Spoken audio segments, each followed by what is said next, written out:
Ce podcast a été enregistré à Podren. Plus d'informations sur podren.fr.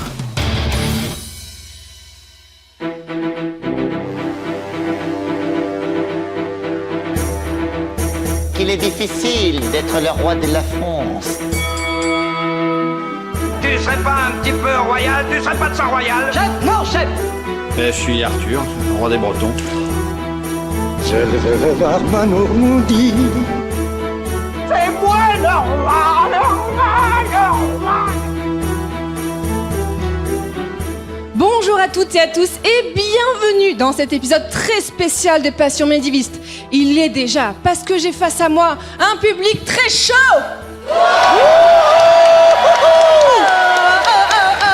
Et oui, je m'appelle Fanny Cohen-Moreau et j'ai l'honneur aujourd'hui de vous accueillir dans un épisode spécial du format déjà aussi spécial Superjoute Royale. Superjoute Royale, c'est le format où dans sa forme classique, dans la première saison OG, on va dire, on a classé les rois de France siècle par siècle, du 5e au 15e siècle, du plus utile au plus boulet d'entre eux, en leur mettant ou en leur enlevant des points en fonction de leurs bonnes ou mauvaises actions, le tout avec une grosse mauvaise foi, mais avec des vrais arguments historiques. Et en parallèle de cette série, il existe désormais plusieurs épisodes dérivés de ce format, sur des thématiques précises, toujours avec pour but de vous faire apprendre plus de choses sur le Moyen-Âge, avec humour bien sûr. Et aujourd'hui, nous enregistrons cet épisode. J'aimerais couper la musique, est-ce que je sais plus comment on fait. Hop, allez hop. Et aujourd'hui, nous enregistrons cet épisode dans le cadre de l'édition 2024 du festival Podren à Rennes, le nom était simple, et nous allons inaugurer une nouvelle façon de classer des personnages historiques, car vous allez voir et entendre s'affronter la Bretagne et la Normandie aujourd'hui. Mais oui, je vous rassure, même si vous n'y connaissez rien en histoire médiévale, vous allez quand même pouvoir suivre, car on va vous proposer une traversée du Moyen-Âge en France. Oui, pardon. En Bretagne et en Normandie, à travers l'histoire de certaines personnes. Et donc, je ne vais pas faire cette traversée seule, oh non. Car comme d'habitude, j'ai recruté les meilleurs jouteurs et jouteuses de France et de Navarre. À mes côtés, j'ai donc Albert Leparc. Bonjour Albert. Bonjour. Albert, attention, tu es bibliothécaire au musée d'archéologie nationale de Saint-Germain-en-Laye et j'ai arrêté de compter les épisodes de Passion Médiéviste que tu as déjà fait. Parce qu'à chaque fois, je suis un sociétaire maintenant. Quasiment. J'ai aussi avec moi, pour représenter la Bretagne, attention, Audrey Morvan. Bonjour Audrey. Bonjour. Audrey, tu es doctorante sur les filigranes en Bretagne à l'université de Brest. Oui. Et parce qu'il en fallait un, bien sûr, j'ai trouvé un représentant des Normands avec moi, Hugo Fresnel. Bonjour Hugo. Bonjour. Hugo, tu es doctorant sur la violence dans les mondes médiévaux à l'université de Caen et professeur à l'université d'Amiens. Et attention mesdames et messieurs, aujourd'hui, nous avons un enjeu, car le personnage qui à la fin aura le plus de points, qu'il soit breton ou normand, va pouvoir remporter... C'est un haut lieu du patrimoine français, le Mont Saint-Michel. Les Bretons, allez. Et attention, vous allez pouvoir influencer ce vote. Alors je vous explique et suivez-moi.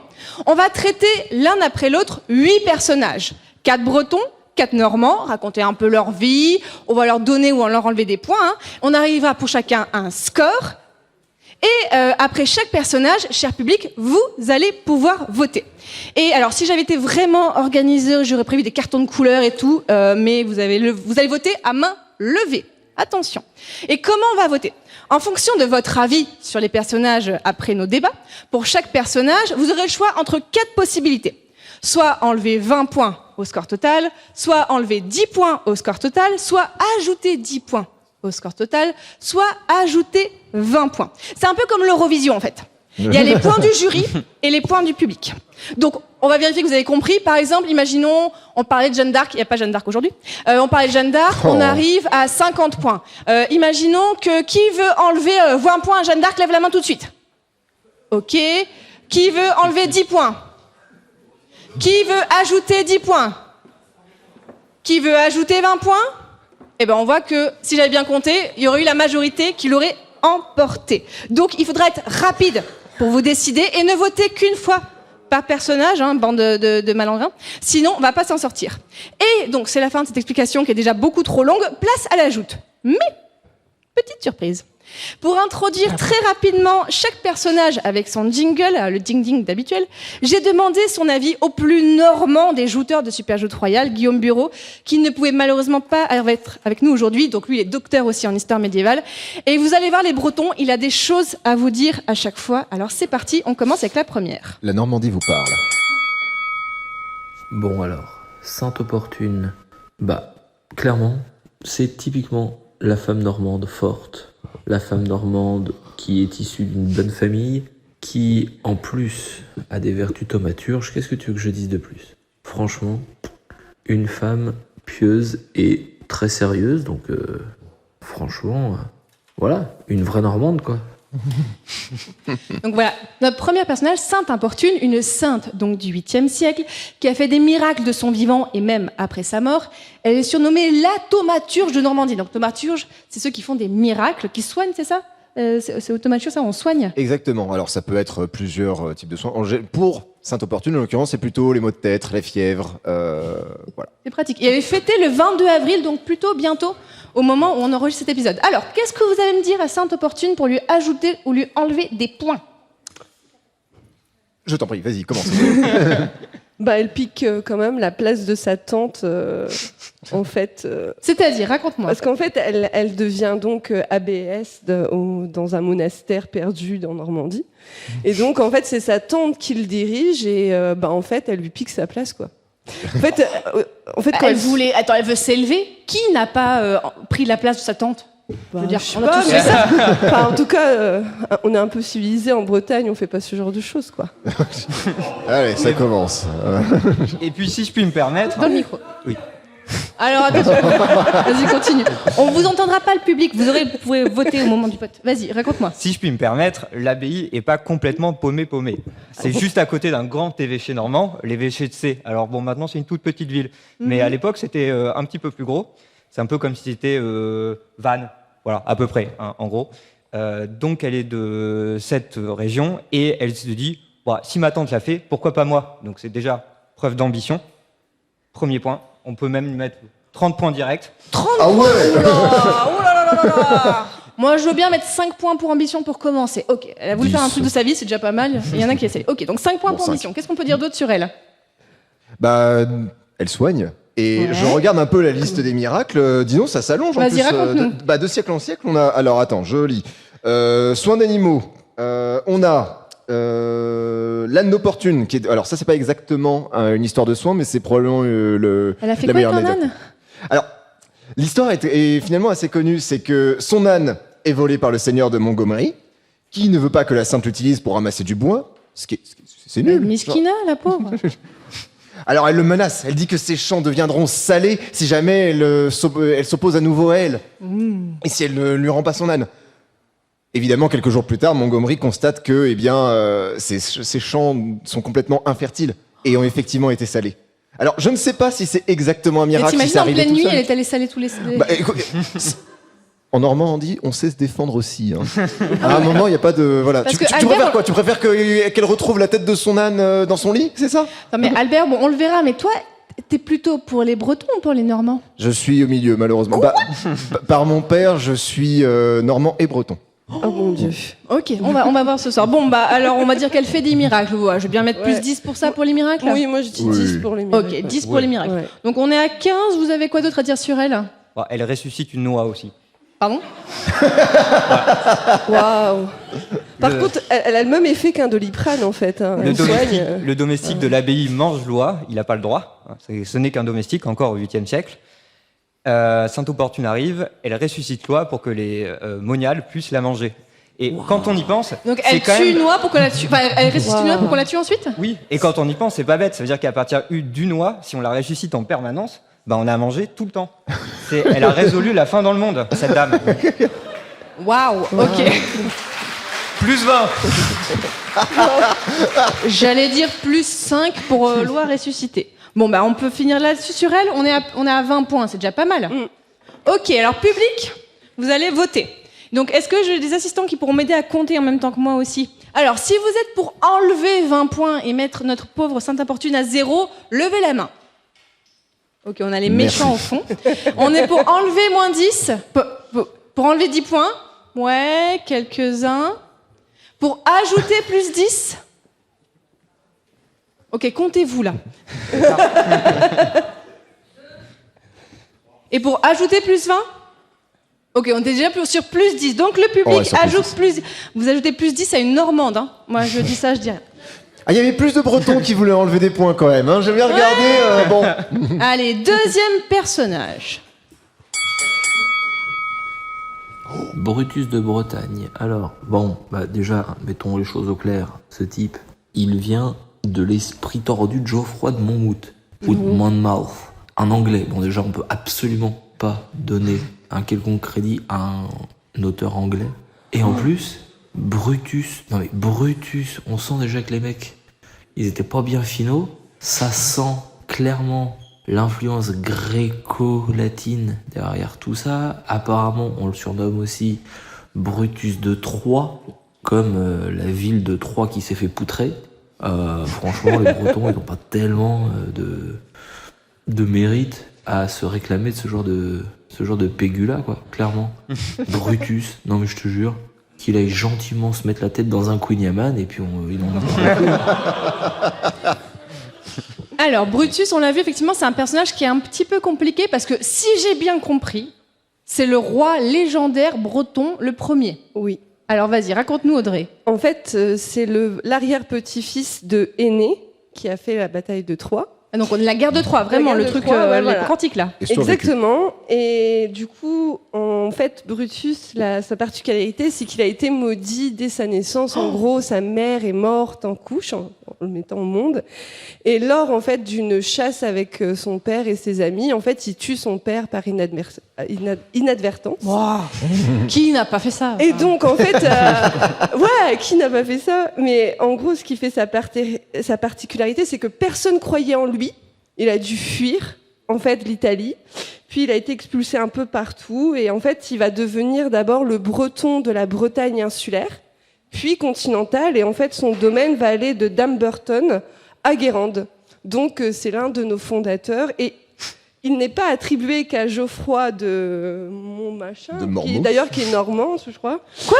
On parle d'un roi breton légendaire. En fait, il a été écrit par un Normand. Ouais, mais twist. Bah oui. Mais en gros, il a été d'abord, on le retrouve d'abord dans l'Historia Britannicum. On cite les sources dans Passion médiéviste. On n'est pas du Wikipédia. À Nébus, en fait, à partir du 9e siècle de notre ère. Donc et ce texte est considéré comme un texte breton de base. Ah. Voilà. Pas d'un anglais ni d'autre chose. Voilà. Tu n'es pas content, Hugo. Qu'est-ce qui t'arrive? Je ne suis pas d'accord. Je ne suis pas d'accord. Donc plus 10 points, pardon. Hein. Non, plus 10 points. Attends, moi, il me faut un critère. Pourquoi plus 10 points? Parce que personne croyait en lui, que c'est un breton et qu'il a créé notre c'est les points Bayrou, en fait, c'est ça? Ouais, voilà, c'est le fondateur Moi, de la j'avoue Bretagne. que j'aurais effectivement mis 20 points pour Fondation de la Bretagne, Fondation d'une langue aussi, parce qu'apparemment, en tout cas d'après le texte, il aurait carrément inventé la langue bretonne lui tout seul.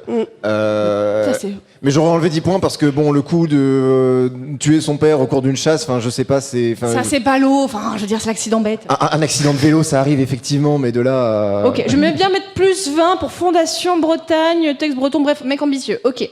Mais Hugo, qu'est-ce que tu vas nous dire maintenant? Bah, en fait, c'est comme pour Sainte-Opportune.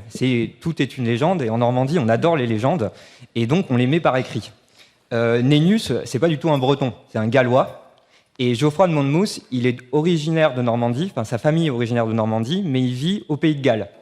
Et il trouve que les histoires galloises, elles sont super, elles sont très marrantes, voilà. Et il va écrire un gros bouquin qui va devenir un best-seller. Ça va être recopié plein de fois, au Moyen-Âge, tout le monde adore ça. Et dans son best-seller, il va parler de Brutus. Donc Brutus, c'est une légende dont il forge quasiment toutes les étapes, tout seul, comme un grand, dans son petit monastère anglo-normand à la frontière galloise, et il n'y a aucun breton là-dedans. On est sur la légende, donc c'est quoi un petit peu compliqué. Et ça n'a rien à voir du coup avec Arthur et compagnie, non? Alors, Non, un petit peu, Oui. Ah ouais? parce que quand même il invente la forêt de Brocéliande et tout ce... Quoi? Non. Ah non, pas... Pas lui. Le suivant. Ah oui, pardon, oui, c'est son continuateur, excuse-moi. Parce que Monmouth, il écrit en latin, donc pour les élites, enfin pour certaines élites. Et il a, il y en a un qui a lu son bouquin et il trouve que c'est génial. Ce mec, il s'appelle Vasse. Et il vient de Jersey, île anglo-normande, hein, je me permets de le rappeler.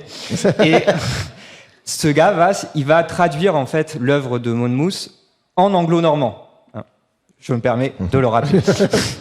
Et Vass, en fait, va inventer un certain nombre d'anecdotes. De nouveau, la figure d'Arthur, ça vient de légendes galloises. Et Vass va en faire vraiment tout un portrait assez long.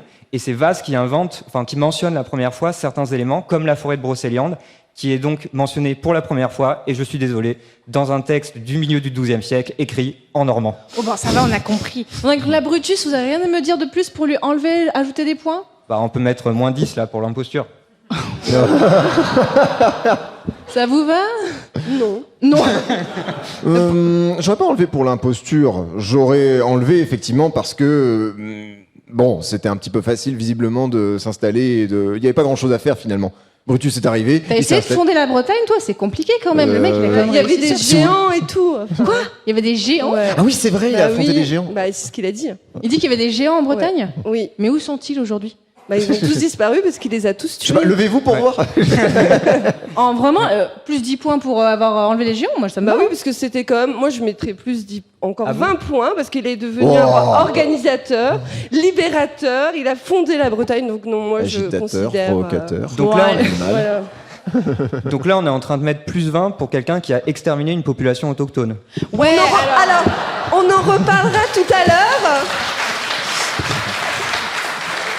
ça applaudit du côté des Normands, hein, ça applaudit.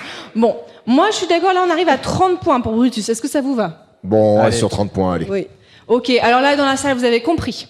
Est-ce que vous êtes pour enlever 20 points à Brutus de Bretagne? Oula!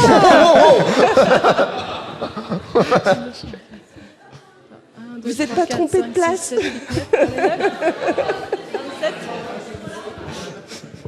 Qui est pour enlever 10 points? Ah. Ok. Qui est pour ajouter 10 points? Ah. Les Bretons, c'est censé être votre personnage, vous devez voter pour, hein. Je sais pas, vous avez pas compris le jeu, hein. Ouais, non. Qui est pour ajouter 20 points? Ah ouais. Non, c'est enlever 20 points qui a été majoritaire, hein. Donc, bah, Brutus finit à seulement 10 points. Pour l'instant, on a un personnage normand en tête. Les Bretons, je sais pas, vous l'aimez pas trop votre Mont-Saint-Michel, hein, c'est ça? Alors, attention, c'est parti. Ah bah voilà. Guillaume le Conquérant, Guillaume le Bâtard, le duc de Normandie et le roi d'Angleterre. Ce type-là, c'est une pépite. Il échappe pendant des années à des assassinats, même qu'une fois, il se barre caché dans un drap de la surveillance de ceux qui veulent le tuer. Le mec, il a 14 ans, il fait face à une armée de ouf, et il arrive à rallier suffisamment de monde pour les démonter. Guillaume le Conquérant, rien que ça. Les mecs, arrêtez. Je veux dire, les Bretons, vous avez perdu de base. Le mec, il est bâtard. Il devient duc de Normandie.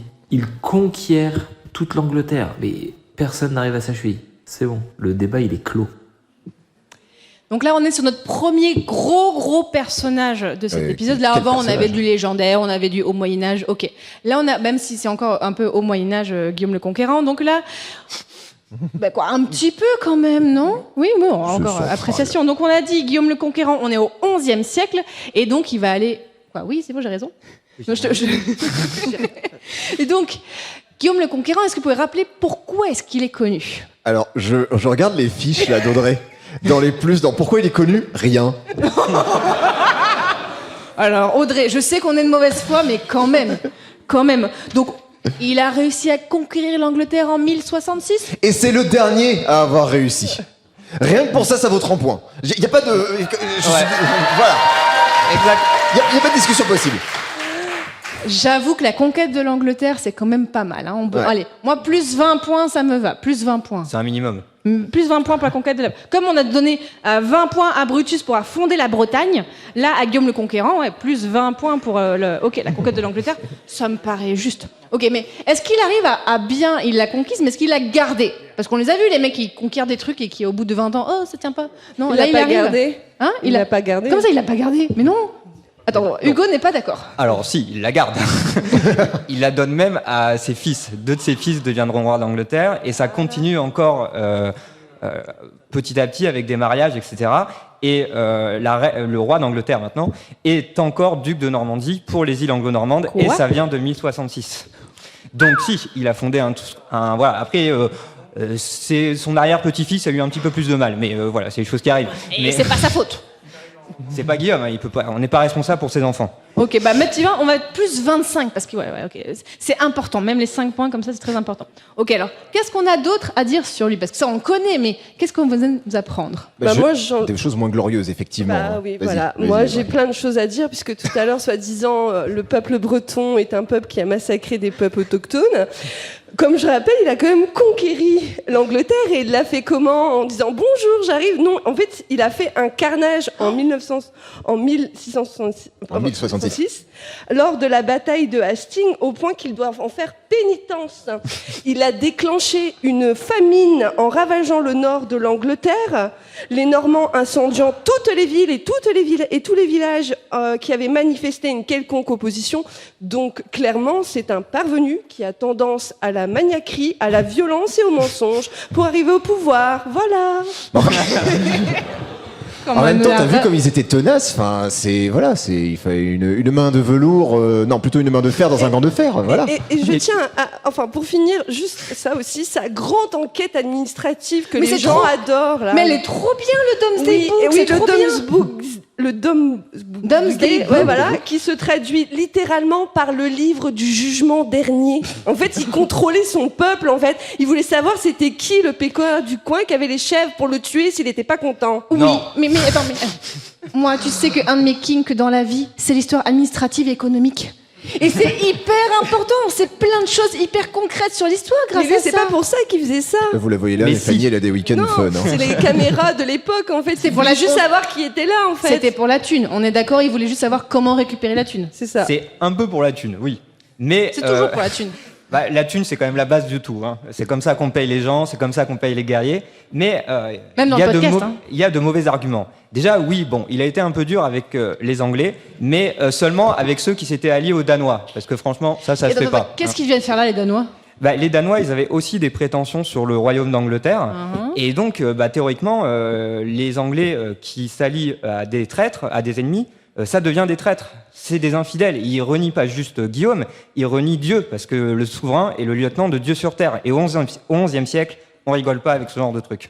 Non, et puis je le comprends qu'il y ait besoin d'être dur. Hein. Les Danois, ça fait déjà plusieurs siècles qu'ils sont en train d'envoyer des Red Vikings sur cette foutue île. Et crois-moi, ils sont rodés. Hein. Il faut taper fort. Attends, c'est-à-dire que là, les Anglais, ils se prenaient déjà les Vikings depuis un moment, et Guillaume est arrivé en mode, il a réussi quand même à les conquérir. Mais oui, donc Guillaume le conquérant, Guillaume le conquérant est plus fort que les Vikings. Mais bien sûr. Mais évidemment. Mais tout en massacrant aussi les Anglais, en fait. Hein. Les Normands dans la salle, ça sont pas contents. La Normandie, c'est comme aux 6 nations. À la fin, c'est l'Angleterre qui perd. Bravo! Mais c'est pas la France qui gagne. Hein. Bravo, on pleurer. Bon, moi, vraiment, l'enquête administrative, je mets plus 5. Là, moi, c'est cadeau. T'arrives pas encore à me convaincre, Audrey, de pourquoi. Ok, je vois le côté, là, il a massacré. Ouais, d'accord, pourquoi pas. Je sais pas. On enlève combien, alors, pour le massacre?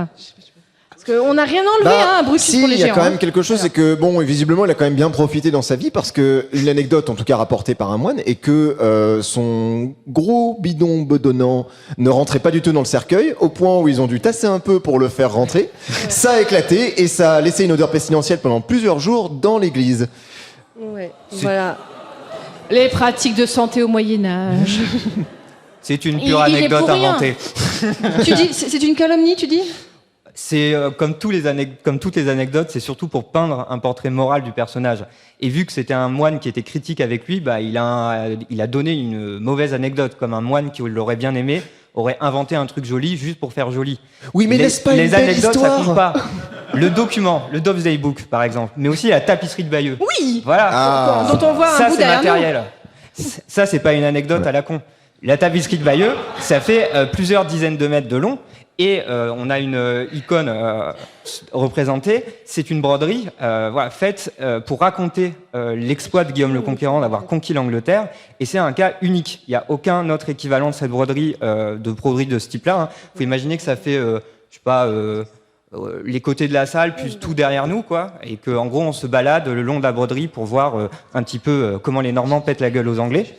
Et ça, c'est unique. Il n'y a que sous lui qu'on a fait ça, et c'était fait par son demi-frère, probablement. C'était pas sa mère? Non. Non, ça je confonds. Non, c'est son demi-frère, Odon de Bayeux.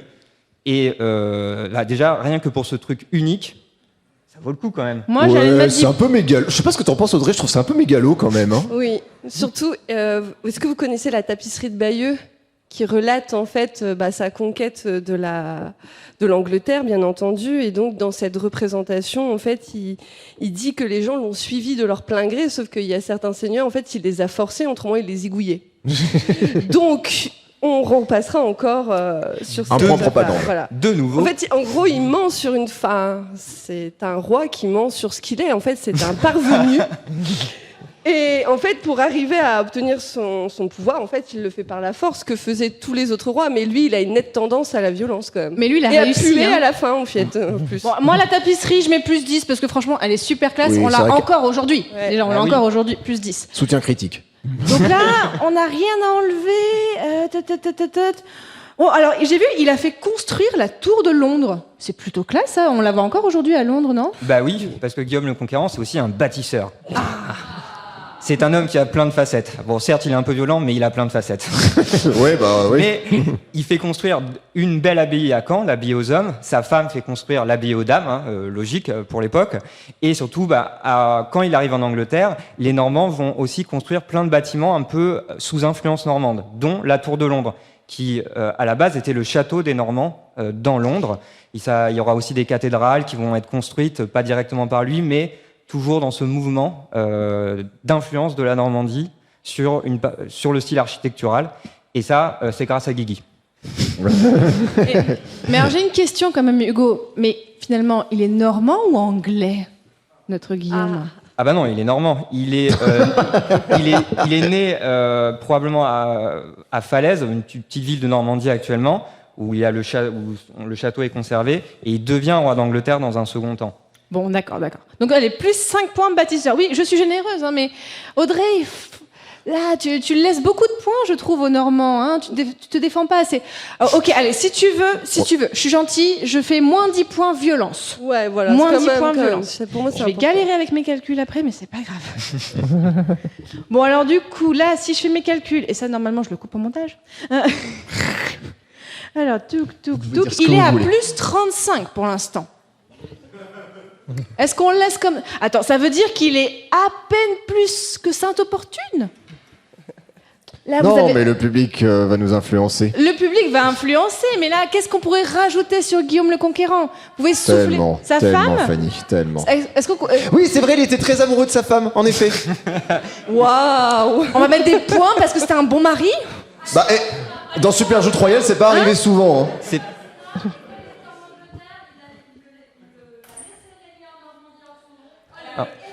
Alors, dans la salle, on nous a dit que oui, donc il aimait sa femme, mais aussi il lui laissait le pouvoir quand il partait en Angleterre. En effet, pendant la conquête de l'Angleterre, donc Guillaume va se battre contre les Anglais, et il laisse sa femme aider ses plus proches fidèles. Voilà, une sorte de petit conseil de régence autour de Mathilde de Flandre, qui est la fille du comte de Flandre, et qui donc, en effet, va agir un peu quand Guillaume est absent en Normandie, ou l'inverse, quand Mathilde est en Angleterre et que Guillaume est en Normandie. Chacun essaye de gérer un peu, parce que c'est vrai que même si la mer, ça se traverse facilement, il n'y a pas le téléphone. Allez, plus 10 points, ça va? Plus 10 points pour sa femme? Il y a une question de la part de la Bretagne. Oui. On nous dit que le tiers de son armée était bretonne. Ça m'étonne. Alors, oui, mais je sais pas si on peut enlever ou mettre des points. Pourquoi on se tape dessus finalement? Pour récupérer le Mont Saint-Michel. Oui. Tout ça contre les Anglais, je suis d'accord. Alors, du coup, ça nous fait que là, on est à 45 points. On va finir là pour Guillaume le Conquérant. Alors, public, c'est à vous de voter. Qui est pour enlever 20 points à Guillaume le Conquérant? Et là, il faut être stratégique, les Bretons. Hein. Moi, je dis ça, il faut être stratégique. Il y en a quelques motivés en Bretagne. On a 5 personnes pour enlever. 10. C'est ça? J'ai pas vu de ce côté-là, on a 6. Ok, qui pour enlever 10 points? Il faut vous décider vite. 1, 2, 3, 4, 5, 6, 7, 8, 9, 10, 11, 12, 15. Attention, qui est pour ajouter 10 points? Waouh. 1, 2, 3, 4, 5, 6, 7, 8, 9. Et qui est pour ajouter 20 points? Oh, donc ça fait que Guillaume le Conquérant est à... Alors, c'est là qu'on voit que j'ai pas fait spémat. Il est à 65 points. Mais les Bretons, vous êtes où là en fait? Va falloir Ne vous inquiétez pas les Bretons, ne t'inquiète pas Audrey, vous aurez l'occasion de vous rattraper. Et là, eh bien, on continue avec encore un Guillaume. Guillaume le Breton. Bon, comment dire? Bon, c'est un moine, c'est un Breton, voilà. Comme tous les Bretons, il a aucun honneur. Il se rapproche de Philippe Auguste pour rentrer dans les petits papiers du roi. Et en plus, ce susboule, cet opportuniste, cet arriviste de malheur, qu'est-ce qu'il fait? Il écrit un bouquin à la gloire de Philippe Auguste. Mais franchement, vous n'avez donc aucun honneur, les Bretons. C'est pas un Normand qui ferait ça. Franchement, nous, on se respecte. Alors que vous, bon, allez réécrire le nom de vos villages et puis on en reparlera plus tard. Alors, Guillaume le Breton. Moi, j'aime bien, c'est donc un écrivain, un religieux, donc un chroniqueur du XIIe siècle. Là, vraiment, on l'a appris parce que vraiment, c'était dans son nom, Guillaume le Breton. Donc, forcément, il fallait en parler. Et c'est un auteur qui était à la cour de France. Qu'est-ce que vous pouvez me dire dessus, de positif ou de négatif? Alors, déjà, il écrivait très bien. Comme quoi. Non, mais ce que je veux dire, c'est qu'on considère souvent les Bretons comme des barbares, mais on a vu que c'était plutôt l'inverse avec Guillaume le Conquérant. Et qu'en fait, chez nous, on a quand même des lettrés, en fait, un peu plus que de l'autre côté. Puisque tout à l'heure, mon très cher ami qui a visité le Parlement de Bretagne a dit il n'y a aucun pub, mais il y a 2 librairies. Bah ouais, on lit chez nous. Et donc, du coup, en fait, il a écrit 2 livres, dont un, c'est la Gestae Philippi Augusti. À tes souhaits. Merci. Et la Philippi, qui est un poème de 900 000 vers. Et donc... 900 000 vers. 1900 vers. 9000. Voilà. Et donc, en fait, ça décrit... C'est surtout, en fait, un livre qui décrit les mœurs, la situation des lieux, la forme des armes et des machines, enfin, les phénomènes de la nature, quoi. En fait, c'est un vrai écrivain, quoi. C'est pas... Fun fact, en tout cas à partir surtout du 13e, du 14e et du 15e, les Bretons c'est un peu l'équivalent des Belges pour les blagues chez nous. C'est-à-dire qu'ils passent toujours pour les débilos. Donc, et là non. Là non. Guillaume le Breton fait honneur à la Bretagne, il est déjà au Moyen-Âge. Bon, alors vraiment le côté écrivain, est-ce que tu peux nous raconter? Alors, il était à la cour de quel roi de France? À votre avis? Quand on écrit un truc qui s'appelle la Philippa Augusti. Bon. Philippe Auguste, c'est ça? Oui. Alors, qui était Philippe Auguste? Racontez-moi. Alors, si vous avez écouté Super Joue Troll, vous avez rappelé un peu. Moi, perso, on l'a fait il y a tellement longtemps, je me rappelle plus. Donc, Philippe Auguste, c'était qui comme roi? Alors, est-ce que tu m'autorises d'abord à être un peu prof? Alors, oui. C'est pas 11e, 12e, c'est 12e, 13e, si je puis me permettre. Je suis désolée. Philippe Auguste, il est roi de France à la fin du XIIe siècle et au début du XIIIe siècle. Et c'est le premier roi, en fait, à déjà abandonner le titre de roi des Francs pour devenir roi de France. C'est hyper important, ça. Et en plus, il a conquis beaucoup de territoires, en fait. Il était opposé justement à des descendants de Guillaume le Conquérant, et il a réussi à récupérer le Maine, la région du Mans, l'Anjou et la Normandie. Donc, voilà. Et avec toutes ces conquêtes, du coup, il a besoin de mecs fiables qui vont lui écrire son histoire à sa gloire. Parce que Philippe Auguste, il avait eu un peu de mal au début, puis après, ça va mieux. Donc, il a besoin d'un bon breton qui va venir lui dire en 9000 vers, un petit peu lourd d'ailleurs, stylistiquement. Mais 9000 ou 1900, je sais 9000 vers. Ah, 9000, waouh. Mais avant, voilà. Et du coup, il recrute ce Guillaume le Breton qui vient de la région du Léon. Et il est connu parce que Guillaume le Breton avait déjà écrit des vies de saints, en fait. Il a écrit plusieurs vies de saints et c'est un style qu'on aime bien au Moyen-Âge. C'est comme pour Sainte-Opportune, ça fait de jolies histoires, doigts, de décapitation, voilà, des choses comme ça. Doigts qui ressuscitent, exactement. Et visiblement, il est doué et donc on l'appelle à la cour de France pour écrire la gloire de Philippe Auguste. Et je dois reconnaître qu'il réussit assez bien à le faire. Ok, donc tu es pour un breton en fait là ? on peut lui ajouter quand même 10 points pour la réussite, parce qu'il va quand même représenter Philippe Auguste dans sa querelle matrimoniale, parce que Philippe Auguste veut se débarrasser de sa femme.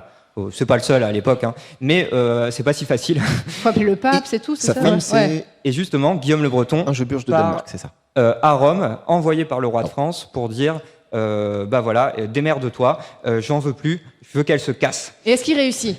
À la fin, ça va marcher. Mais C'est non. c'est pas juste Guillaume le Breton, mais Philippe Auguste va réussir à faire ça. Alors, si on fait un peu, moi, je vais mettre des points, je vais enlever des points. Alors déjà, le côté écrivain, moi je dis plus 20 points. C'est beaucoup quand même. Ah ouais? Oh, mais c'est bien. Si, c'est bien, c'est bien. C'est bien, c'est bien. Écoutez, C'est vrai que c'est à un autant. moment, quand on fait la gloire d'un roi de France, moi je considère que c'est bien. Moi je fais pas pour la Bretagne, je fais pas pour la Normandie, Ok. je fais pour la France. Et pas n'importe quelle France, madame. J'ai envie La d'être France de Philippe vivante. Auguste. J'ai envie de sortir de cette phrase. J'ai envie de sortir d'ici vivante, donc ok, plus 10 points, ça vous va? Ok. Par contre, pour le côté, franchement, émissaire à Rome, je trouve ça très très classe. Moi, je dis plus 5 points, au moins. Et en plus, pour le remercier, Philippe Auguste le nomme chapelain et précepteur de son fils Pierre Charlot. Oh, c'est vraiment la classe, son fils alors. naturel, en fait. Donc, il est précepteur de son fils, ça aussi, c'est plus 5 points au moins, non? C'est un bon prof. Oui. Oui, On c'est peut un mettre- bon prof, ok. On peut mettre que 5 points, parce que c'est quand même que le Charlot. Le Charles... Ah oui, c'était son deuxième ou troisième fils, c'est ça? C'est le fils naturel de Philippe Auguste qui s'appelle Pierre Charlot. Donc, Tout est c'est dans son... le nom. en fait, c'est son bâtard, en fait. Oui, c'est son bâtard. C'est ce que je Oui, disais, oui. quand on dit c'est son fils bâtard, naturel, ouais. oui, c'est le bâtard, c'est ça. Ok, alors qu'est-ce qu'on... On n'a rien à lui enlever à notre Oh, on peut cher... enlever moins 5 points éventuellement parce que c'est. Allez, on peut le dire un petit peu, c'est de la propagande. Mais voilà, c'est pas exactement de la Tout le monde propagande. fait ça. Mais non, c'est un community manager, quoi, c'est tout. Oui, voilà, c'est ça, c'est un community manager. C'est ça. Bon, allez, bon, par contre, je veux bien qu'on enlève 5 points parce que Ingeburge de Danemark, c'est la classe. Attends, sa femme s'appelle Ingeburge de Danemark? Non, Ah oui, à Philippe Auguste. Là, on donne Ah, des il l'a fait points à emprisonner quand Guillaume, même. Hein. Il a fait emprisonner et dans le plus grand dénuement pendant 20 ans. C'est quand même pas négligeable, effectivement. Et là, on parle encore de Guillaume? On parle de Philippe. Et ça, Guillaume, il l'a pas trop dit, faut bien le reconnaître. Philippe, on l'a déjà classé dans Super Joute Royale. Je vous renvoie vers mon site passionmédiéviste.fr pour voir où il en est, je sais même plus. Et Mais Guillaume bon. bon, effectivement, Guillaume le Breton a caché quelques violences conjugales, ou en tout cas quelques mauvais traitements conjugaux, donc on peut peut-être effectivement enlever 5 points à ce stade. Ok, oui, pour pas très objectif. Non, Pour effectivement. manque d'objectivité, ok, je veux bien qu'on enlève 5 Non, points maintenant, c'est le pour principe ça. de cette émission, Fanny. Hein. Oh, effectivement. Bah écoutez, on peut s'arrêter là si vous voulez. Du coup, pour Guillaume le Breton, on n'a rien d'autre à dire dessus ou à enlever? On est bon. Ok. Donc ça fait que là, il est à 15 points. Bon, ce qui est pas énorme, mais bon, voilà, effectivement. Alors, public, c'est à vous de voter. Et là, les Bretons, va falloir vraiment vous rire. Moi, je me suis dit, oh là là, vraiment, les Normands, ça va être difficile pour eux. Les Bretons, ils vont être en masse. Là, c'est clairement plus les Normands qui sont réveillés aujourd'hui. Hein. Alors, qui veut enlever 20 points à Guillaume le Breton? Ok, 4. Qui veut enlever 10 points? Ah, une dizaine. Qui veut ajouter 10 points? Qui veut ajouter 20 points? Ok, Wow. ok, donc c'est bon. Merci. Les Bretons se sont réveillés. Donc là, on est à On est donc à 30 points. 30 points pour Guillaume le Breton. Waouh, pas mal. C'est ça. Guillaume le Maréchal, voilà. Ça c'est quand même un type. Il a quand même eu des bouquins en son honneur, écrits sur lui. Il a quand même été un des fidèles serviteurs des rois anglais. Alors, ok, c'est l'Angleterre et ok, ça compte pas vraiment. Sauf que à cette époque-là, c'est quand même des rois qui sont anglo-normands. Lui, il est anglo-normand, il parle français, c'est un tournoyeur de génie, c'est un conseiller. Je crois que les Anglais n'ont jamais eu un mec aussi calé en stratégie. Qu'est-ce que tu veux que je dise de plus? Ce type-là, c'est une pépite, voilà, c'est un Normand, voilà, c'est le genre de personne qu'on aime, c'est le genre de mec qui en impose. Je veux dire, ça, c'est pas comme les Penthièvre, les Montfort, les Duguesclin, enfin tous ces gens à la mort moelleux là. Bon, clairement, après les Anglais, une fois qu'il n'y avait plus Guillaume le Maréchal, ils s'en sont pris plein la pomme. Mais, c'est quand même un type extraordinaire dont la réputation est d'être le meilleur chevalier du monde et dont les origines sont normandes. Voilà, on n'en parle plus, point. Alors On va en oui, parler. Ce titre de plus grand chevalier du monde, on va déjà en parler parce que meilleur chevalier du Moyen-Âge, alors qu'on est à peine au XIIIe siècle, il y a encore un peu de Moyen-Âge à petit près. Ce surnom, il vient d'où ? Et ben en fait, il vient directement de Georges Duby qui a écrit sa biographie. Dis-nous qui est Georges Duby. Non mais sérieusement ? Bah oui, parce que attends, qui connaît Georges Duby dans la salle, levez la main. Voilà. C'est bien. C'est bien. C'est bien. C'est très bien. Bon, Donc, il y a quand même la moitié des gens qui ne savent pas qui c'est. Bon, je voulais que je la fasse. Oui. Bon, faut compléter, hein, compléter. Il est hyper important, Georges Duby. Mais c'est, bah oui, Georges Duby est probablement un des historiens les plus importants du XXe siècle, en tout cas des médiévistes les plus importants du XXe siècle. Il a fait partie de l'école des Annales, parmi ses fondateurs, et c'est aussi un des historiens qui a été le plus médiatisé pendant le XXe siècle, avec évidemment son frère ennemi, qui est Jacques Le Goff. Jacques Le Goff. Voilà. Le Goff. Donc ouais, Georges Duby, c'est vraiment un médiéviste qui pesait de ouf. Au XXe siècle. Il est mort en 96, j'ai vu. Et donc, il l'a surnommé dans un livre le plus grand chevalier, le plus grand, voilà, le meilleur chevalier du Moyen-Âge. Pourquoi ? Parce que c'est la classe. Ce qu'il a fait, attends, comment... Parce qu'en fait, Guillaume, il est né vers 1145 et à 13 ans, il va repartir dans sa famille en Normandie. Il est né en Angleterre d'un père qui est originaire de Normandie. Et son père lui dit bon, bah, t'as 13 ans, tu es grand maintenant, on va t'envoyer chez un cousin et puis tu vas aller apprendre à te battre là-bas. Georges Duby adore ces trajectoires de chevaliers arrachés. Alors ça arrivait très souvent, hein. La plupart des chevaliers ne font pas leur éducation. La plupart des chevaliers ne font pas leur éducation dans leur famille, mais c'est pour ça que Georges Duby l'a traité, c'est parce que ça lui permettait de parler de tout ce que c'est un chevalier, élevé loin de ses parents, élevé loin de sa famille, et ensuite comment il revient, il a une éducation particulière, il a fricoté avec ses copains aussi. En tout cas, c'est ce que suggère Georges Duby. Oui, voilà. Parfois il est voilà. Mais sur le reste, ce que Georges parfois a tendance à imaginer un peu trop à certains moments, mais il fait ses fanfictions, c'est bon, il a le droit. Mais il écrit particulièrement bien. Enfin, on n'est pas là pour parler de Georges Duby, mais pour parler de Guillaume. Un jour, on fera un super jeu des médiévistes du Moyen-Âge, ça serait trop cool. C'est pas une bonne idée. Et Guillaume le Maréchal, en fait, surtout, pourquoi son père lui dit démerde-toi et passe-toi la Manche, c'est parce que en Angleterre, les tournois sont interdits. On n'a pas le droit de tournoyer en Angleterre. Et donc, pour un petit jeune anglais, il faut aller en France pour se faire prendre des lances en pleine poire. L'Erasmus de l'époque. Voilà, exactement. Et donc, quand il a 13-14 ans, il commence à apprendre le métier de la guerre et avec son cousin, il va aller de tournoi en tournoi dans le nord de la France et en Normandie et il va gagner en fait plein de trucs. Alors qu'il est encore ado. C'est un champion, quoi. Il est en tête, il a gagné la Ligue des Champions. Pour moi, on lui met déjà 10 points parce que c'est un champion, tout simplement. Voilà. C'est notre champion, c'est notre Guillaume, on l'adore. Alors, on voit la partialité. En fait, moi, j'ai une autre version. En fait, c'est pas son père qui lui a dit de partir, c'est lui qui est parti parce qu'elle n'était pas assez noble pour lui.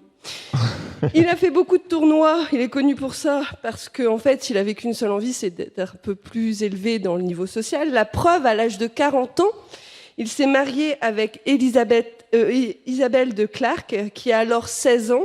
Mais pourquoi il s'est marié avec elle ? Parce qu'elle était la plus riche héritière du pays de Galles. Et d'Irlande. Donc, est-ce qu'on peut lui reprocher d'avoir de l'ambition ? Un petit peu. Puis tout le monde le fait à ce moment-là. Et à l'époque, c'est normal en fait. Bon, alors déjà, revenons sur le côté champion. Allez, on met quoi ? Ouais, plus 10 points pour ça ? Bon, au moins 10 points parce que bon. Oui, parce que quand même, c'est pas facile, mais. On peut même mettre 15 parce qu'il sauve la reine lors d'une embuscade quand même. Non, pas 15. Laquelle de reine ? Pas n'importe laquelle. Il sauve Aliénor d'Aquitaine. Waouh ! Eh ouais. Le meilleur, tout simplement.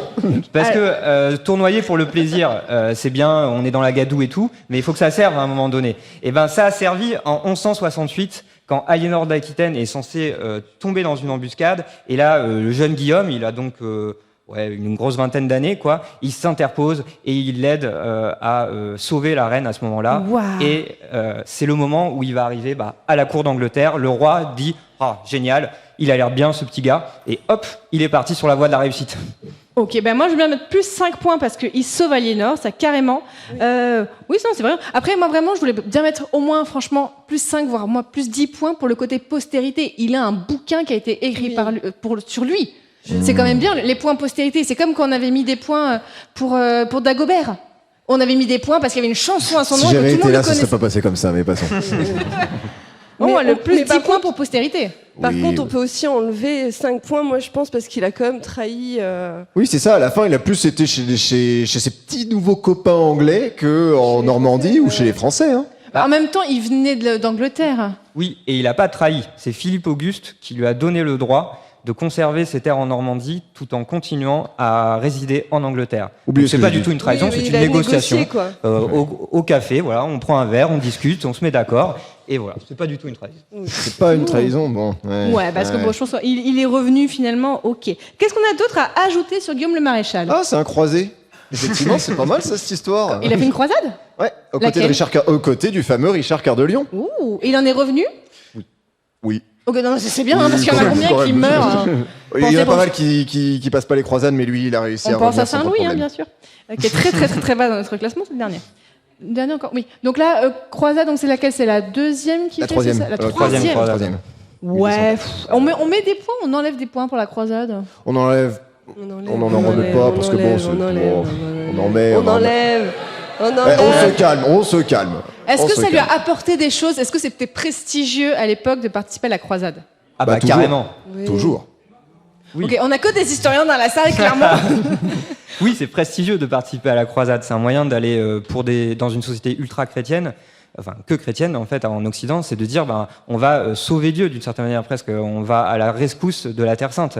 Regardez, il nous- n'y a pas plus beau qu'on Ouais. puisse faire à l'époque pour un chevalier. Nous, on parle de s'allier entre Normands et Bretons pour péter la gueule aux Anglais, mais au Moyen-Âge, ils avaient à peu près la même idée qu'on s'allie entre tout le monde pour aller péter la gueule à des personnes qui sont de l'autre côté de la Méditerranée. Ça Ouais, marche très bien. alors. Voilà. C'est pour ça que pour moi, c'est pas complètement positif cette histoire. Hein. Bah, ou alors on lui ajoute et on lui enlève pas de points. Voilà, moi je pense qu'on peut On rester à enlève plus pas de 0. points. Je pense que c'est équilibré. Ok, donc ça nous fait que maintenant Guillaume le Maréchal est à 25 points. Ça vous va? On peut en rajouter, je pense qu'il y a quand même un petit quelque chose, on peut en rajouter 5 parce qu'il est devenu régent d'Angleterre. Ça veut Rien dire que quoi? Bah, c'est simple. Quand en 1216, Jean Santerre, le dernier fils d'Henri II, meurt, eh bien, il faut bien quelqu'un pour faire l'intérim.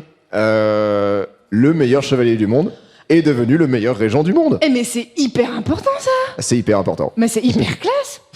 il a géré l'Angleterre pendant une régence. Je Bon, veux dire, après, il y a pas tout le monde qui a ça sur son CV. Après, il a géré 3 ans parce qu'il est mort. Mais, Ouais, c'est ça. il a fait ce qu'il a 3 pu. ans. Hein, je veux Moi- dire, il était vieux quand même. Il est mort en 1219. Il a vécu 70 ans en passant sa vie à combattre. Le meilleur. Moi, je mets plus 5 points pour la régence parce que clairement, je trouve ça très impressionnant.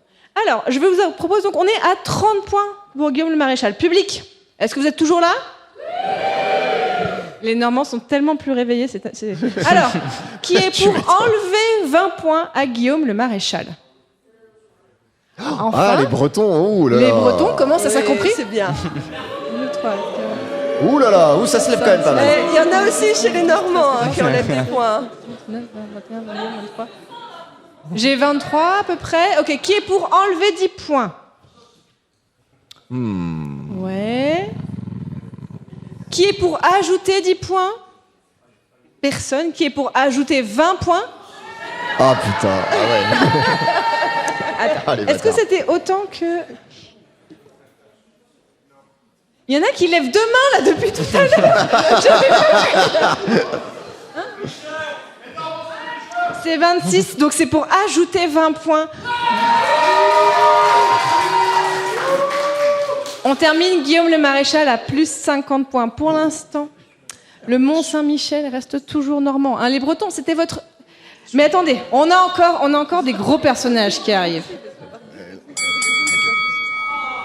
Jeanne de Montfort, oui, bon, d'accord. Oui, c'est une femme qu'on impose, oui. Bon, on l'appelle la Flamme. Enfin, la surnomme la Flamme. Bon, j'en connais une autre, hein, qui entendait des voix, qui est montée à la tête d'une armée, et qui, les Flammes, elle kiffait pas tellement. Hein.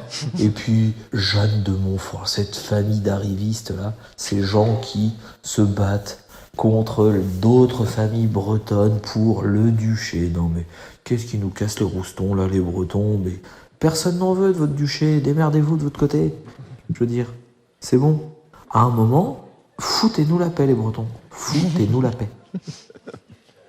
Donc là, on a Jeanne de Montfort, dite Jeanne la Flamme, qui est vraiment une femme qui a dirigé des armées pour le roi d'Angleterre contre le roi de France. Alors déjà, c'est un peu, on a beaucoup les Anglais dans notre histoire, hein, bien sûr. Alors racontez-moi un petit peu qui était Jeanne de Montfort. En fait, elle se nomme, au début, elle était Jeanne de Flandre, donc c'est pas une Bretonne née de naissance, mais en fait, elle s'est mariée... Mais une Bretonne de cœur. Ouais, de cœur. Et elle l'a montré, en fait. En mars 1329, en fait, elle se marie avec Jean de Montfort, qui est, le demi-frère de Jean III, du duc Jean III. Et en fait, il y a ce qu'on appelle la guerre de succession de Bretagne de 1361 à 1300... Oula, je me suis trompée dans la date. Pardon. En tout cas, qui commence en 1361, qui fait partie un peu de ces conflits de guerre froide pendant la guerre de 100 ans. C'est-à-dire que pendant que l'Angleterre et la France ne se tapaient pas, et ils s'affrontaient indirectement dans la guerre de succession de Bretagne, où les Penthièvres étaient opposés au Montfort. C'est ce qu'on appelle la guerre folle, c'est ça? Non, c'est pas celle-là. Ah, pas encore. C'est celle d'après. Ouais. Donc on a d'abord beaucoup de guerres en Bretagne. Donc, quel a été le rôle de Jeanne de Montfort pendant cette guerre de succession? Et ben en fait, son rôle, c'était que son mari s'est fait capturer par le roi de France. Et donc, en fait, elle décide de le venger et de s'en prendre, de prendre de prendre des possessions du roi de France. En tout cas, d'alliés du roi de France à ce moment-là. Ouais. Oh, donc elle est vénère, en fait. Elle est vraiment vénère à ce moment-là. Ah oui. En fait, elle attaque de nuit un détachement de soldats. Avec un détachement de soldats, elle va contre un campement français où elle fait brûler les tentes.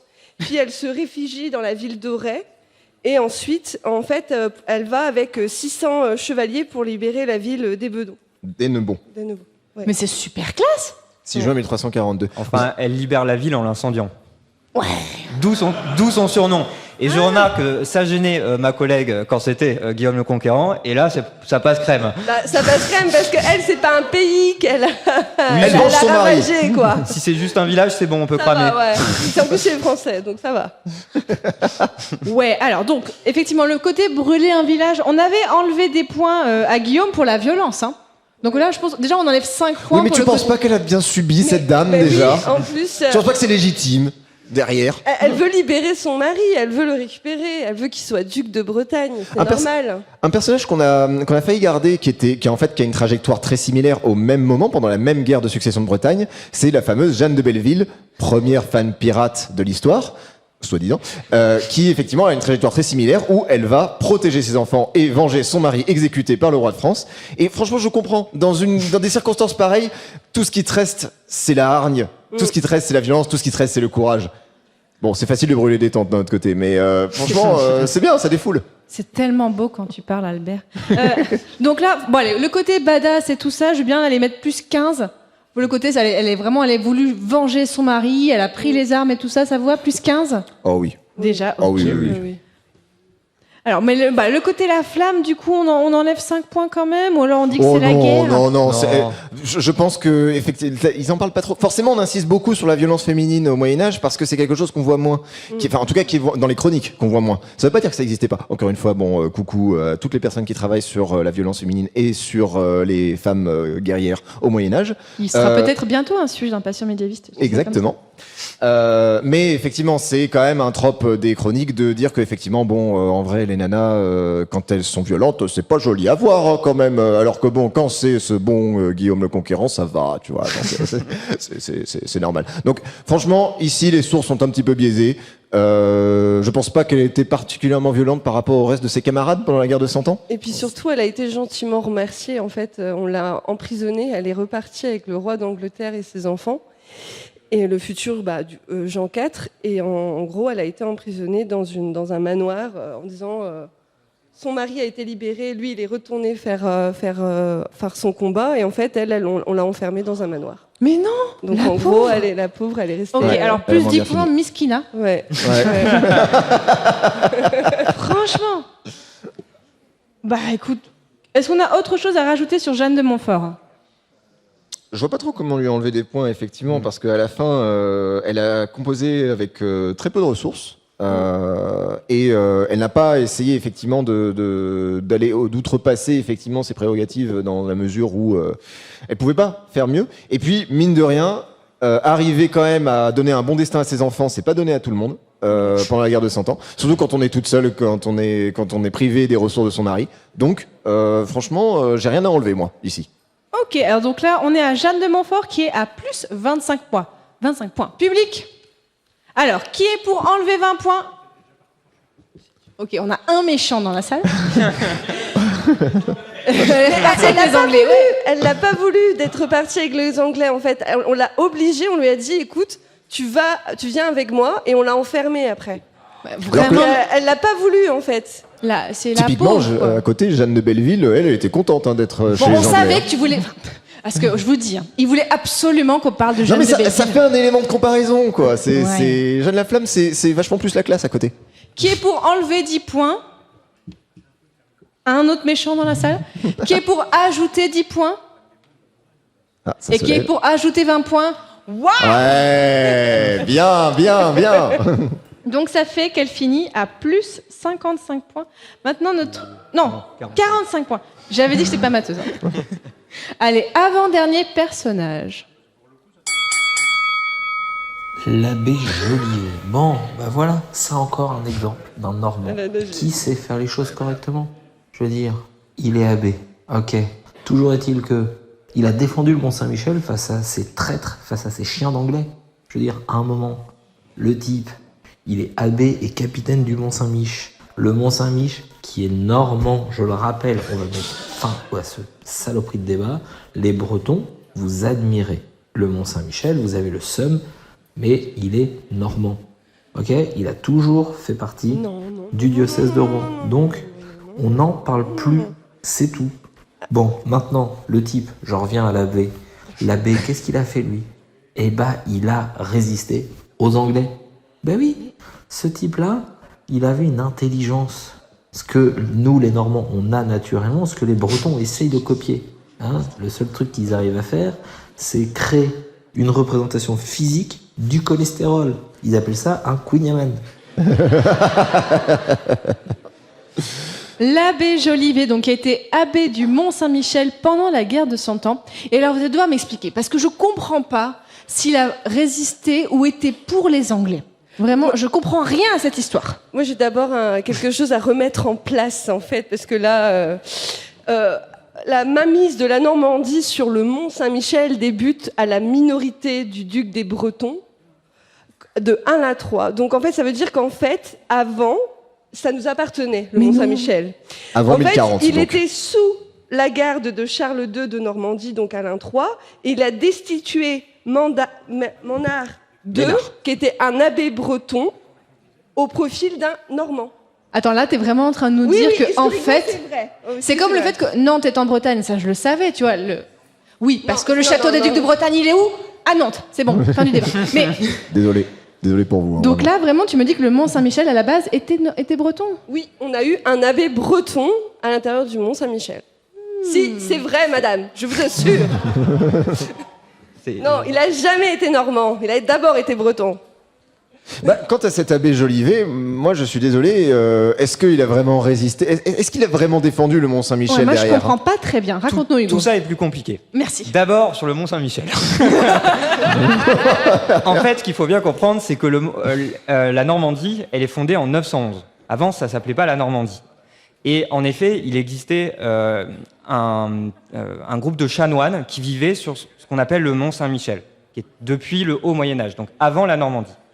À l'époque, c'était une zone contrôlée par la Bretagne.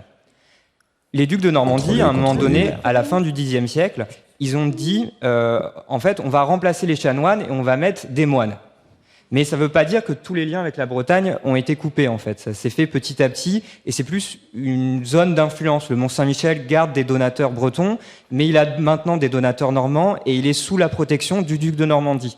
Et le reste, c'est pour ça qu'il a un lien fort avec le duché. Et après, le reste de l'histoire, c'est l'histoire administrative de l'époque contemporaine, c'est du journalisme. Ça ne nous intéresse pas. Et sur l'abbé Jolivet, maintenant, en fait, c'est un homme cohérent. Mais pas du tout. Il est cohérent, mais il a soutenu les deux camps. Ah. Mais vous allez comprendre pourquoi. Il a soutenu les deux Il est camps. cohérent dans sa traîtrise. Ce n'est un paradoxe que sur le papier. Parce que quand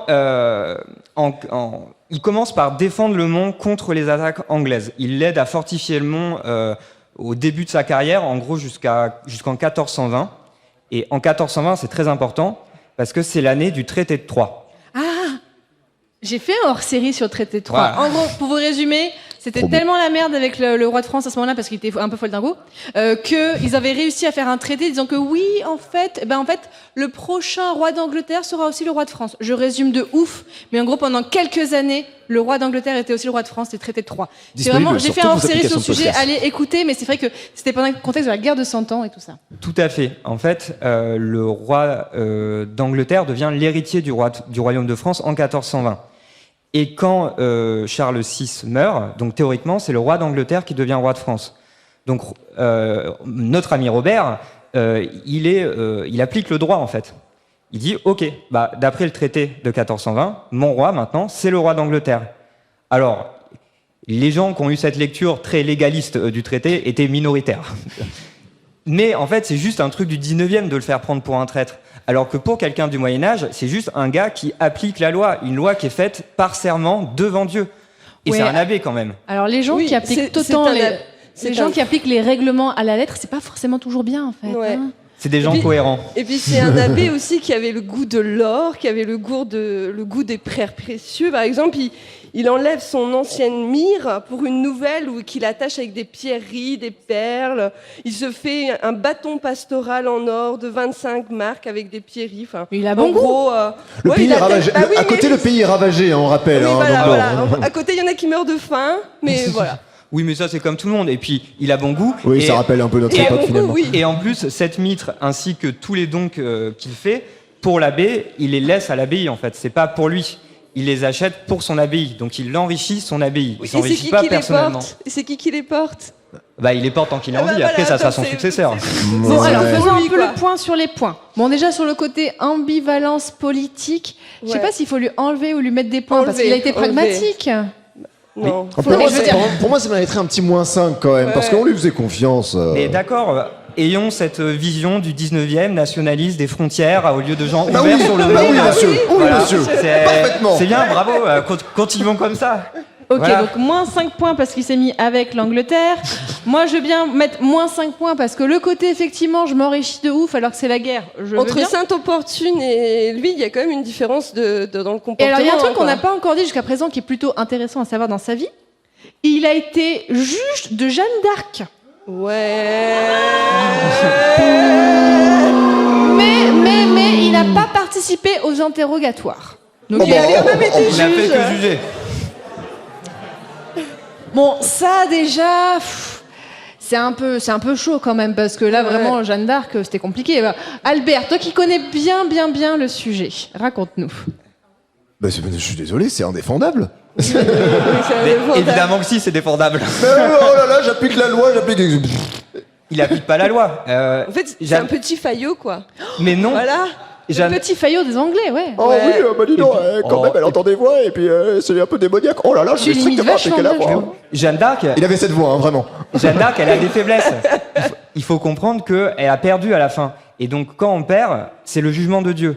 Alors certes, elle a eu des victoires, mais le jugement de Dieu au Moyen-Âge, c'est comme un match de foot. Ça sert à rien de gagner à la mi-temps. Si vous perdez à la fin, vous perdez à la fin, donc cramez. Et donc, elle méritait d'être brûlée pour ça. Et d'être jugée pour ça. D'avoir perdu. Et pourtant, à la fin d'un match de foot, quand on perd, on n'est pas cramé pour Et ça. on est relégant. Voilà. Eh Donc, ben, la beaucoup de footballeurs, comparaison n'est pas forcément bonne. Hein. Et on est comme quand on est relégué en Ligue 2, c'est presque pareil. Bah non, je suis désolée. Elle a eu le droit à son procès posthume et cette fois-ci, elle a gagné. Bon, c'était un peu trop tard. Dommage, elle a brûlé. Mais voilà, c'est pas grave. Oh bah zut, bah mince, j'ai fait brûler Jeanne d'Arc. Bah tiens, bah... J'achète une myrrhe, mais c'est pour les autres, pas pour moi. Non, je suis désolé, c'est indéfendable. Moi, c'est au moins un -10. hein. Ouais, moi je dis moins 5 points pour Jeanne d'Arc. Oh, Effectivement. -10. -10, -10, -10, -10. Moins 10. Moins 10, ok. Bon, Tout ça pour une hérétique qui entend des voix. Eh mais je vais me battre, hein. ça fait que notre abbé Jolivet, il a moins 20 points. Ouais. Bon, même si le vote va pas changer grand-chose, quand même qui est pour enlever 20 points. Bon, bah toute la salle, donc il est à moins 40, ok. Et maintenant, dernier personnage de ce classement. Anne de Bretagne. Alors, c'est une dame que j'aime bien. C'est une reine de France qui est remarquable, qui a toujours su garder une certaine indépendance, qui a un vrai pouvoir et un vrai rôle décisionnaire. Qu'est-ce que, par hasard, il pourrait y avoir à dire qui pourrait entacher son image? Bah, je sais pas, qu'on se marie aussitôt avec le cousin de son mec qui est mort? Tout ça pour être reine de France 2 fois, depuis le début. Je dis que les Bretons sont des saloperies d'opportunistes. C'est exactement ça. Les Bretons, c'est typiquement un esprit breton. Voilà, c'est n'importe quoi. L'autre, elle aurait pu rester dans sa cuisine, tranquillement, à faire son bol de famille. Elle en est sortie. Tout ça pour avoir une couronne sur la tête. Le bling bling, voilà. Félicitations, bravo. Bon, alors, Anne de Bretagne, effectivement, notre deuxième gros personnage qui était le plus connu. On voulait un peu vous proposer aujourd'hui des personnages que vous ne connaissez pas forcément, même si en fait, dans l'histoire bretonne et normande, à part nos deux gros mastodontes, qui étaient Guillaume le Conquérant et Anne de Bretagne, il n'y a pas d'autres personnages très connus. Mais donc, on vous a gardé les meilleurs pour la fin. Anne de Bretagne, donc, qui a été reine de France, donc 2 fois. Il y aurait 15 000 trucs à dire dessus. Il va falloir être un petit peu, parce que là, clairement, l'objectif est de dépasser Guillaume le Conquérant, qui est à 65 points. Donc, Audrey, là, il va falloir que tu sois à fond. Je vous écoute, messieurs, dames. Je commence ? Ah oui. Alors, je commence. Donc, j'ai plusieurs choses à dire. Dans le micro, oui. Elle commence, elle n'est pas près de finir, hein, attention.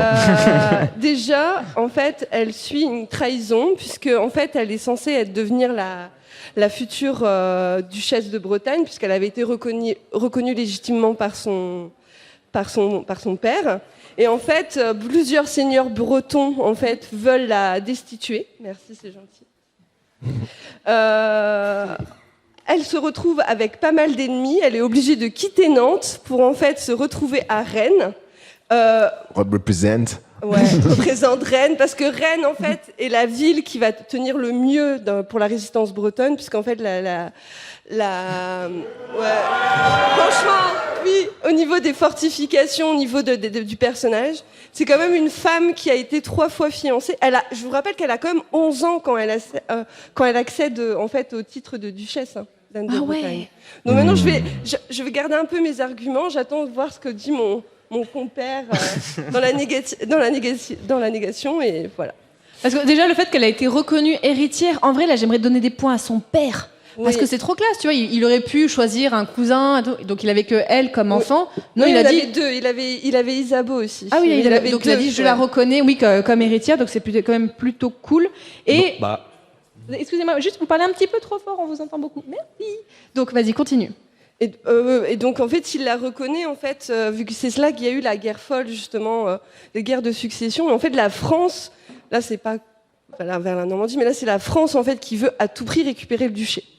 En fait, il veut à tout prix que ça devienne un terrain totalement conquis par la France. Et donc, ils font tout pour remettre sa légitimité, dont Charles VIII est le premier, en fait, à déclarer pouvoir prétendre au trône ducal, parce qu'en fait, il est roi. Je suis roi, en fait. Et c'est là où il y a le merveilleux move de Anne de Beaujeu, c'est ça ?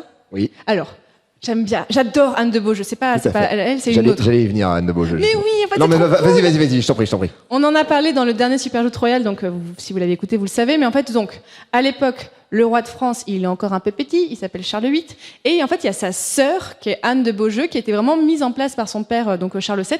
Vraiment, il avait dit, donc ma fille, je t'éduque et tout ça, tu vas t'occuper de la régence. Et je crois que c'est un cas unique dans la royauté, en fait, qu'on a une grande sœur qui s'occupe et qui est acceptée par les autres grands du royaume. C'est ça qui est super cool, en fait, c'est qu'elle a vraiment fait des trucs très très bien, elle était acceptée et reconnue. Et là, elle a fait un move incroyable avec la Bretagne.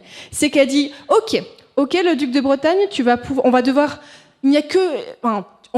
accepter le mariage de ta fille. Il n'y a que nous qui pouvons dire si on est ok avec le mariage de ta fille. Donc, bien sûr, qu'est-ce qu'elle fait ? Eh ben, elle l'oblige à marier sa fille au futur roi de France. Et moi, non, mais voilà, je trouve ça génial comme move. Ouais. Encore une fois, on l'avait pas si mal classé, ce brave Charles VIII. Hein, non, Charles VIII, ça va, oui. Ouais, donc on peut apprécier l'intelligence de réussir à faire ça. Hein. Et puis, si avec la Bretagne, Charles VIII, il a essayé aussi de s'emparer de tout le reste. Je vous rappelle qu'il hérite d'une situation très compliquée quand même. Mais là, on parle d'Anne de Bretagne, c'est vrai. Pardon. Mais donc là, je dirais déjà Anne de Bretagne qui devient reine de France. On peut mettre, allez, plus de 20 points. Ouais, parce qu'elle devient reine 2 fois en plus. Elle a été 2 fois. Alors, en plus, c'est horrible. Le fait qu'elle soit son deuxième mariage, c'est vraiment la misogynie. Les femmes sont juste un paquet, quoi. C'est ça. En fait, le problème, c'est que, en fait, quand elle se marie avec Charles VIII retire des droits à la Bretagne. Par exemple, il lui retire sa chancellerie. Il met à la place, en fait, une cour de justice qui n'a plus aucun pouvoir. Donc, quand il décède, en fait, Anne de Bretagne a rétabli le tout. Elle redonne des droits à la Bretagne qu'il lui avait enlevés. Et en fait, elle dit, OK, je veux bien épouser le cousin, le fameux cousin que disait Guillaume. La personne, Guillaume, ouais. Mais en fait, c'est parce qu'elle n'a pas trop le choix non plus. En fait, elle veut garder sa Bretagne indépendante. Et j'avais vu que c'était dans leur contrat de mariage, en fait, oui, qu'elle devait épouser le successeur du roi. Alors, heureusement que c'était pas son fils, du coup. Non, c'est son... Non, ça, on n'aurait pas permis quand même. Mais en plus, elle devait épouser son successeur, mais elle a aussi permis de retravailler le contrat pour que la Bretagne reste indépendante. Et une forme d'indépendance. Ça n'existe pas le concept d'indépendance au XVe siècle.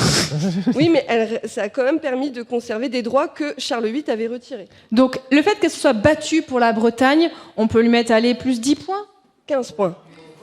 Oh, le problème, c'est qu'on les subit encore, du coup. Donc, oui, on met au moins 20 points, parce que sinon, vu la portée qu'a eu cette brave Anne de Bretagne, c'est impossible de ne pas lui mettre moins de 20 points. C'est vrai, cette histoire là-dessus. de comme quoi on n'a pas de péage en Bretagne grâce à elle. Est-ce que c'est une légende urbaine ou c'est un vrai truc? C'est une légende urbaine, ça date du traité de 1532, elle est morte. On ne met pas dans les points parce que là on n'est pas sûr, faudra vérifier. Tu dis que c'est un traité qui est postérieur à sa mort, c'est ça? Oui, c'est un traité avec François Ier qui théoriquement reconnaît une conservation des privilèges de la principauté de Bretagne rattachée au sein du royaume de France. Mais Anne n'y est pour rien en fait. Bon. Anne, c'est comme toutes les ducs de Bretagne. Son premier problème, c'est pas la France, c'est ses aristos. Ces aristos, ils foutent tout le temps la merde. Parce que ce qu'il faut bien comprendre, on dit Anne de Bretagne, elle est opposée à la France. Mais quand elle est jeune, elle est surtout opposée à 2 autres factions aristocratiques. Elle a une révolte populaire en Basse-Bretagne parce qu'elle a augmenté les impôts, le fouage. Et il y a les rois de France. Donc elle a 4 ennemis contre elle, dont 3 qui sont intérieurs à la Bretagne. Tu m'étonnes qu'elle va chercher Maximilien d'Autriche derrière. C'est des seigneurs, du coup, des hommes qui veulent avoir son poste. Par exemple, il y a les Rohan. Il est marié avec il s'est marié avec l'une des filles du duc, et en fait, il revendique le trône ducal contre Anne de Bretagne, qui a 11 ans à l'époque, sous le titre de sa femme, en fait. Donc, en fait, c'est que des hommes qui sont contre elle à chaque fois. Alors, ça, c'est pas tout à fait vrai. Une des factions, c'est la faction des d'Albret, qui ne cherche pas à renverser Anne de Bretagne, mais qui veut juste se marier avec elle. Oui, est-ce que... oui, juste. C'est une nuance, tout de même. Bon. C'est la petite nuance, quoi. Parce qu'elle conserve la légitimité. Et ensuite, quand elle est mariée à son premier mari, à Charles VIII, Charles VIII reconnaît des privilèges à la Bretagne, mais en échange, Anne va l'aider aussi à mater les aristocrates bretons pour calmer et pacifier le duché. Parce qu'une partie des aristocrates bretons qui étaient opposés à la montée en puissance de ce qu'on a appelé l'État breton au XVe siècle, ils veulent moins d'impôts en fait. Et ils s'en foutent de qui donne moins d'impôts. Que ce soit un Français, un Anglais, un Kazakh ou un Péruvien, tant qu'ils payent moins d'impôts, ils sont contents. Il n'y a pas de nation en tant que telle en fait. Bon alors on enlève ou on ajoute des points avec tout ça? Mais encore un exemple. Anne de Bretagne finalement, si elle a accepté le mariage, c'est parce qu'elle savait que ça servirait la Bretagne. C'est tout. Voilà, c'est ça. Bon moi le côté résistance à tous les mecs... Pardon, tu dis quoi? Elle a défendu son duché. Ouais, là on a déjà mis plus 15 pour le fait qu'elle agit pour la Bretagne, on a dit plus 20 les reines de France. 2 fois. Ouais, reine de France 2 fois. Il y a aussi vraiment, je pense qu'on peut mettre des mois Miskina parce que quand elle s'est mariée avec son deuxième mariage à Louis XII, mais je crois que ça a été compliqué, non? Il n'arrivait pas à avoir d'enfants et c'était. Il y a une image très chelou. Qu'elle a pas eu d'enfants. C'est avec Charles VIII qu'elle n'a pas eu d'enfants. Et puis en même temps, bon, quand on est stupide au point de s'éclater la tête contre un linteau de porte en moise, voilà quoi. On comprend qu'effectivement tout ne devait pas exactement fonctionner chez le bonhomme. Hein. La motricité, c'était pas trop ça. Généralement, ce qu'on dit, c'est qu'avec Charles VIII, c'était vraiment le mariage de la négociation de l'indépendance de la Bretagne, mais plutôt avec Louis XII, c'était plus une relation amoureuse. Alors que Louis XII, on l'avait dit dans le Super Joute Royal. Ils s'entendaient beaucoup, même, ils voyageaient ensemble. Bon, mais là, il va falloir mettre des points. Là, on approche de la fin de l'épisode. Est-ce qu'on met des points? Parce que là, elle est que à 35. Hein. Là, pour l'instant, elle perd. Hein. Je pense qu'on peut mettre Au moins 5 points aussi, parce que sous Louis XII, elle a fait pas mal de trucs hors de Bretagne qui étaient bien. Elle a rénové le château d'Amboise, elle a rénové le château de Blois. Il y avait un linteau qui avait éclaté. Elle se faisait chier. Elle a fait un des trucs, elle a rénové les jardins, elle a payé des chroniqueurs pour raconter l'origine de sa famille, un chroniqueur qui s'appelle Pierre Lebeau. Elle a fait enluminer des manuscrits, dont un manuscrit Vie de femmes célèbres. Donc elle a quand même eu une activité... Christine Pizan Non, pas du tout. Non, Non, c'est pas celui-là. C'est un autre. Okay. Elle a aidé beaucoup dans les arts, ouais. On peut lui mettre 5 points pour l'art. Ouais. Ok, Mais quel girl j'allais boss me celle-là dire- quand même. Ok, donc 10 points mécène. 5. 10... Les Bretons, faut se réveiller maintenant. Hein. Le communautarisme, j'adore. Ok. Allez, donc 5 points parce que pour mécène. Mais 5 points parce qu'elle a rénové des bâtiments. Et oui, donc j'ai bientôt fini. Alors, ça nous fait donc que là...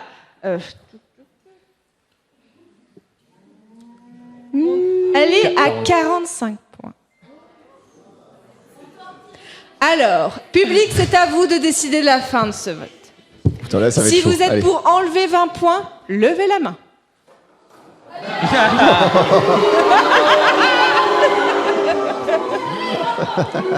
On en a une dizaine, c'est ça 12. Si on est pour enlever 10 points, on a une personne. Si on est pour ajouter 10 points, et si on est pour ajouter 20 points... Oh là là là là. Bon, eh bien, mesdames et messieurs, ça nous fait que nous avons une égalité. Mais c'est merveilleux.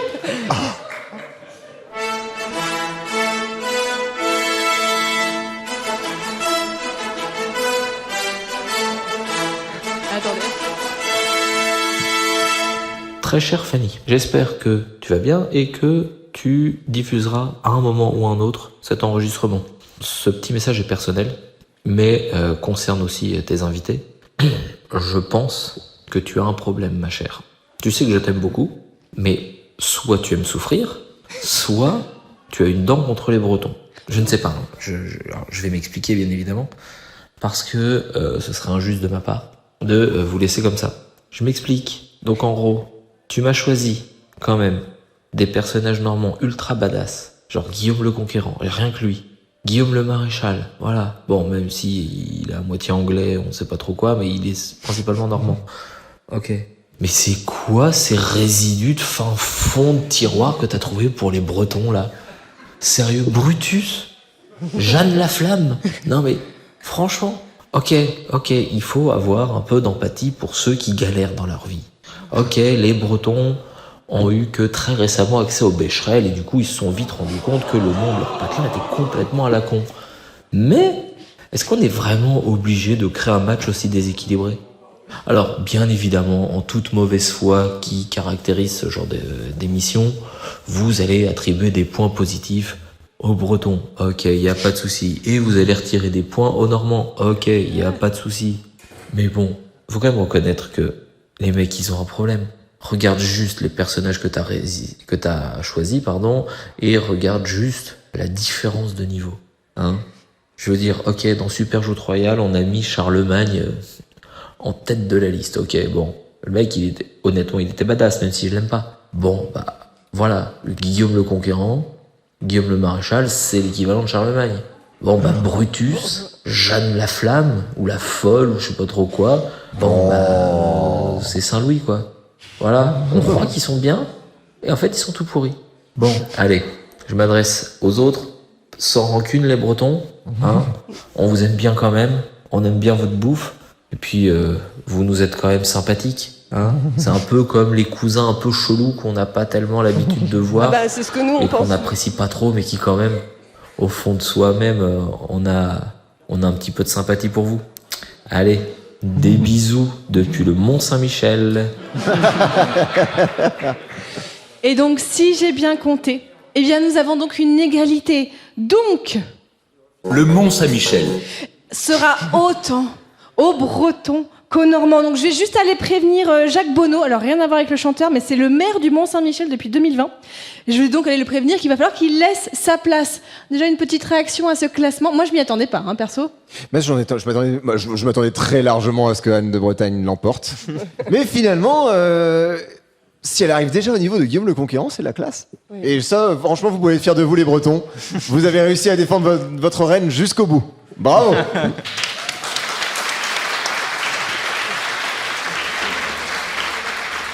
Merci énormément donc à mes invités. Je vous prie d'encore les applaudir. On avait donc Albert Lemarque, Audrey Morvan et Hugo Fresnel.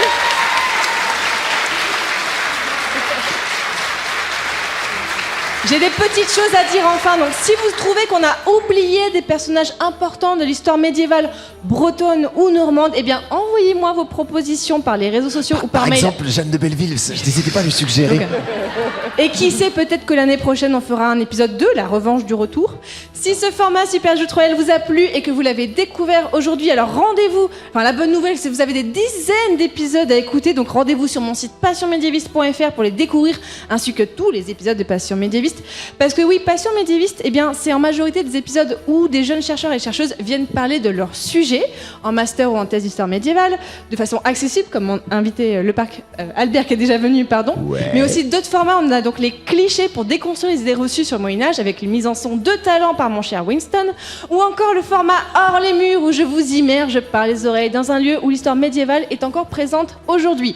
Je remercie Simon Van Den Dyck pour le générique du format Super Jeux Royal, Guillaume Bureau pour ses introductions de qualité. Merci aux ambassadeurs bretons et normands dans la salle. Je remercie Winston pour le beau visuel de cet épisode et pour être le meilleur amoureux du monde. Et merci à toute l'équipe du festival Podren pour l'organisation.